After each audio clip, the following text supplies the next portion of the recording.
வணக்கம் அன்பர்களே, வாங்க இன்னைக்கு நாம் புளியோதரை பேஸ்ட் தயார் செய்கிறது எப்படின்னு பார்த்துக்கலாம்.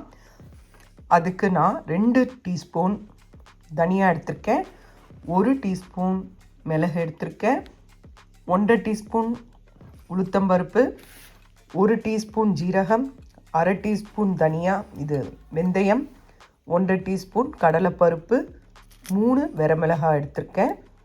கடைசியாக நாம் வறுத்து முடிக்கிற அந்த ஸ்டேஜில் நாம் 2 ஸ்பூன் வெள்ளை எள்ளு எடுத்துக்கோங்க. இது எல்லாத்தையுமே நாம் பேனில் போட்டு நல்லா ஃப்ரை பண்ணணும். ஃப்ரை பண்ணிவிட்டு இதை நாம் பவுடராக அரைச்சி எடுத்துக்கணும். உங்கள் காட்டின பொருளெல்லாம் நான் பேனில் போட்டு இதை நான் ஃப்ரை பண்ணி எடுத்துக்கிறேன். ஃப்ரை பண்ணி முடித்த பிறகு உங்களுக்கு காட்டுறேன். பாருங்கள், ஃப்ரை ஆகிடுச்சு. இந்த ஸ்டேஜில் நான் வெள்ளை எள்ளை சேர்த்துக்கிறேன். சேர்த்து ஒரு 2 நிமிஷம் இதை நல்லா வதக்கிட்டு நாம் இதை ஆறின பிறகு பொடியாக அரைச்சிக்கலாம். ஒரு பெரிய சைஸு புளியை நான் கரைச்சி அதை வடிகட்டி நல்லா பேஸ்ட் மாதிரி ஆக்கி இதை நல்லா திக்கு பேஸ்ட்டாக ரெடி பண்ணி வச்சுட்டேன். ஏன்னா இதில் அது திக்காகிறதுக்கு லேட்டாகும். அந்த குறிப்பிட்ட டைமை சேவ் பண்ணுறதுக்காக ஆல்ரெடி நான் இதை நல்லா கரைச்சி நல்லா திக்கு பேஸ்ட்டாக வச்சாச்சு. இதில் மஞ்சப்பொடி கலந்துருக்கேன்.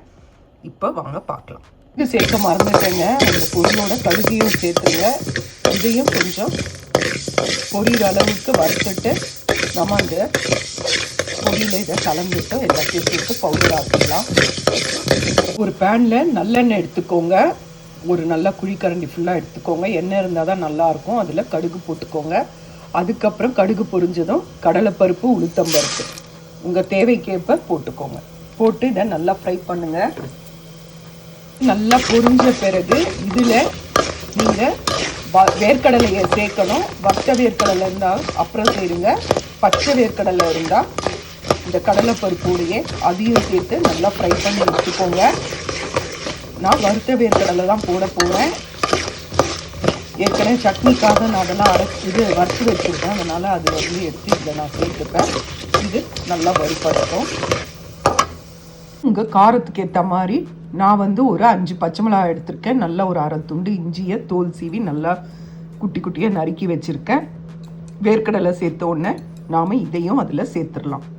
பாருங்கள், வேர்க்கடலை சேர்த்தாச்சு. பச்சை மிளகாய், இஞ்சி, காஞ்ச மிளகாய், இது பெருங்காயம் எல்லாம் சேர்த்தாச்சு. இதை நல்லா வதக்கி விடுங்க. அதுக்கப்புறம் இதில் கொஞ்சம் மஞ்சள் பொடி, உப்பு சேர்த்துக்கோங்க. இது நல்லா வதங்கினோன்னு நாம் கறிவேப்பிலையை போடலாம். அதுக்கப்புறம் அந்த கரைச்சி வச்சுருக்க புளியையும் நாம் இதில் சேர்த்துடலாம். பாருங்கள், நான் மஞ்சள் பொடி சேர்த்தாச்சு, உப்பு சேர்த்தாச்சு. இதை நல்லா கலந்து விடுங்க. கலந்து விட்டோன்னே இப்போ நாம் இதில் கரைச்சி வச்சுருக்க புளி கரைசலை இதில் சேர்த்துடலாம்.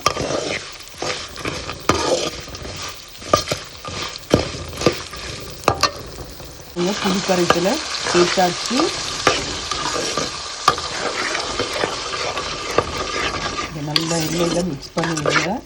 அதுக்கப்புறம் உப்பு டேஸ்ட்டு பார்த்துக்கோங்க.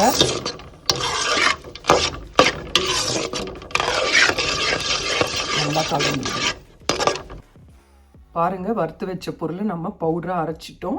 பாருங்கள், கொஞ்சம் பவுடரை தூவிடலாம். இன்னும் கொஞ்சம் பவுடரை எடுத்து வச்சிருக்கலாம். நம்ம ரைஸில் போடும்போது இதையும் கொஞ்சம் போட்டு நல்லா கலந்துக்கலாம். இதை நல்லா கலரிடுங்க. எண்ணெய் பத்தலைன்னா எண்ணெய் சேர்க்கணும். டேஸ்டெல்லாம் பார்த்துட்டு நல்லா கொதிக்கட்டும். எண்ணெய் பிரிஞ்சு வந்தோன்னே நாம் இதை நிப்பாட்டிடலாம். அதுக்கப்புறமும் இருக்குங்க, இதோட அவ்வளோதான்ட்டு நினச்சிக்காதீங்க. அதுக்கு அடுத்த ப்ரொசீஜராக இருக்குது. 1 டேபிள் ஸ்பூன் வெல்லம் சேர்த்துருங்க. அப்போ தான் அது புளிப்பு, காரம், இனிப்பு எல்லாம் கலந்து சுவையாக இருக்கும். கலந்துட்டு நல்லா கொதிக்க வைங்க. நான் இன்னும் கொஞ்சம் இதில் எண்ணெய் சேர்க்க போகிறேன்.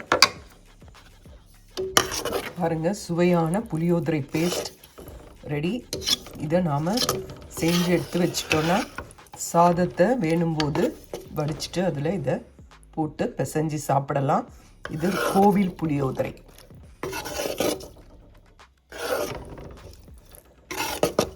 கோவில் புளியோதரை ரெடி. இது ரொம்ப நல்லா இருக்கும். ஆந்திரா ஸ்டைலில் கோவில் புளியோதரை ரெடி. இது செஞ்சு பாருங்கள். பிடிச்சிருந்தால் லைக் பண்ணுங்கள்.